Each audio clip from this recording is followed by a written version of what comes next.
I'm gonna divorce you. Give the apartment to my sister and get out right now. My emotional husband screamed over the phone. I replied calmly and coldly. I already moved out. My name is Gina. I'm a 35-year-old consultant. I've been married to Dean for 3 years now. We met through work. We were both handling business for our respective companies. He was dedicated to his job, and I thought he was an honest person, which was what originally attracted me to him. It seemed like he was interested in me too, and we gradually grew closer and started going out. Everything went smoothly, and he popped the question. I thought I could have a happy married life with him. At first, it was really great. Our newlywed life was exciting, and we enjoyed our time as a couple. But there was one problem that bothered me, his mother. Whenever I saw Shirley, she asked when we were having a baby. I initially thought it was just a simple inquiry, but I got tired of hearing it every time we visited her. Besides that, she constantly pushed household chores on me, saying that I was her daughter-in-law and should have helped around the house. She made me sweep, wipe, do laundry, and even cook. I couldn't understand why I had to be bossed around like that. To make things worse, Dean told me to obey her. One day, after a series of such incidents, I complained to him. Why do I have to take orders from your mom? He responded with annoyance. Just cut it out. I don't want to hear it from you either. What do you mean by either? I get asked about grandchildren, and she says you haven't been educated well enough as a wife. Besides, she's the one who covered the wedding expenses, you know. You should listen to her, okay? What are you talking about? It's the first time I heard about this. When we got married, he had told me he'd covered the wedding and had paid about $20,000. I was impressed and thought he was a responsible person to have such savings. But it turned out he had just taken the money from his mother. I was completely disillusioned. You should have been honest from the beginning. Sorry, but I was worried that if I mentioned it, you might dislike me. I found his behavior dishonest and questioned his character. We owe her a lot, so please be nice to her. He begged me to understand. I realized that if she had indeed paid for our beautiful wedding, I should be thankful. By the way, my father-in-law had already passed away, and she was living alone. She paid a significant amount of money for us, so I felt grateful. When I visited her after that, I thanked and apologized to her. Listen, Shirley, I didn't know you covered the wedding expenses. I'm sorry for not expressing my gratitude earlier. Thank you so much.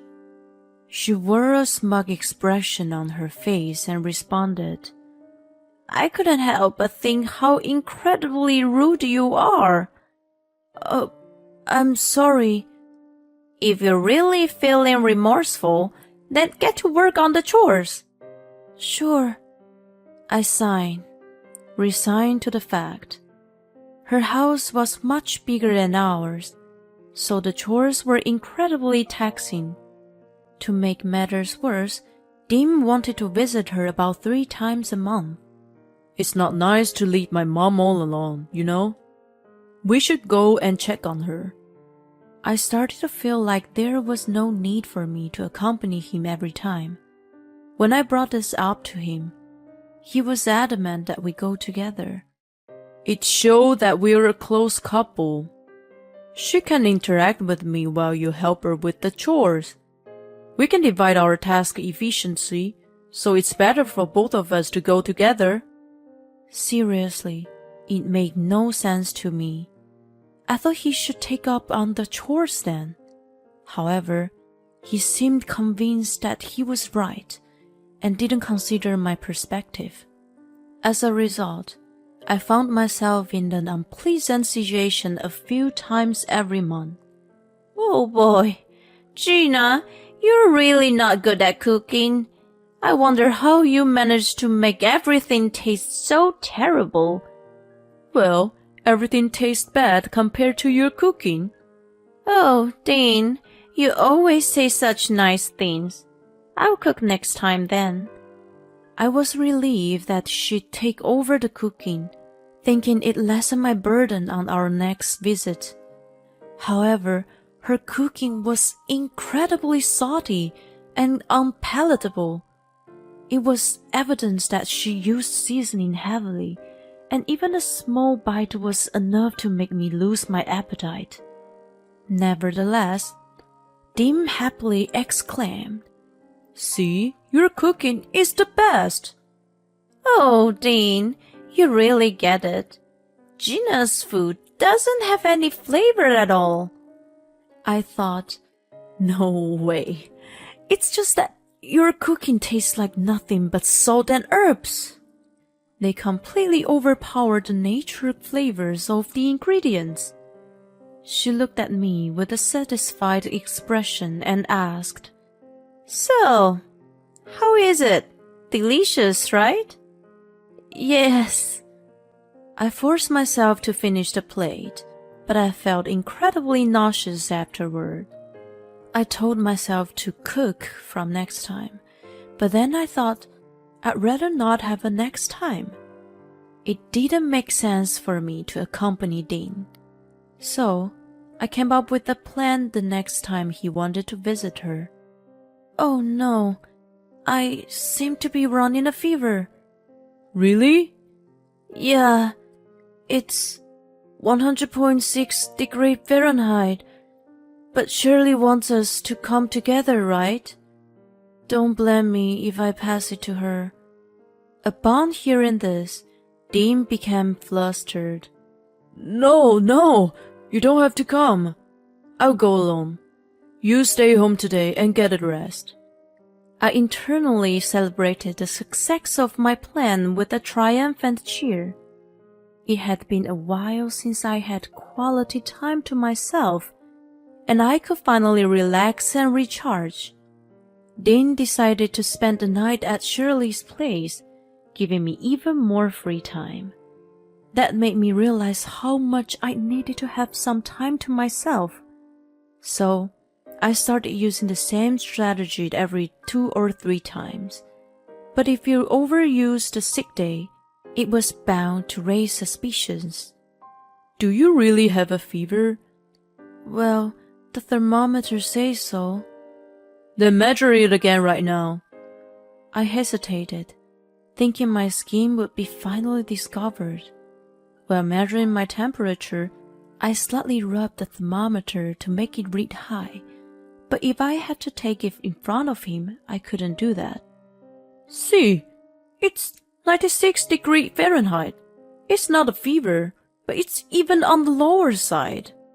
Have you been deceiving me all this time? Lying to your partner? That's just not cool. You were the one who lied to me first, you know. What did you say? Remember when you tried to look cool and claimed you paid for the wedding? You're not different. God damn it! Stop bringing up old stuff like that. Anyway, we're going to Mom's. You better apologize to her. Yeah, right. I'm not going anymore. Don't be so selfish. Don't act like the world revolves around you. You're no exception to what was said, you know. Don't assume that I should always obey you in everything. Anyway, I won't be visiting your mom so often. If you're concerned about her, go on your own. Never mind then. He seemed taken aback that I was standing my ground, and eventually gave up for the day, leaving on his own. If we had to fight like that every time, it'd take a toll on me emotionally. I wondered if there was a better solution. I couldn't figure it out on my own, so I went to consult with my parents. Oh dear, so that's what's been going on. That sounds a bit selfish of him. Yeah, no matter what I said, he always prioritizes his mother. Even when I don't want to go, he forces me. I've been thinking about separating for a bit. When I explained the situation, they came up with a suggestion. How about living in one of the apartments we own? Really? Is that okay? I knew they invested in real estate. They earned quite a bit from rental income.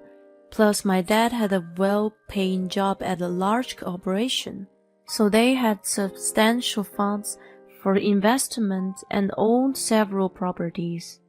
They offered to let me use one of them. It became vacant recently. We were in the process of finding a new tenant. You can use it as a second home.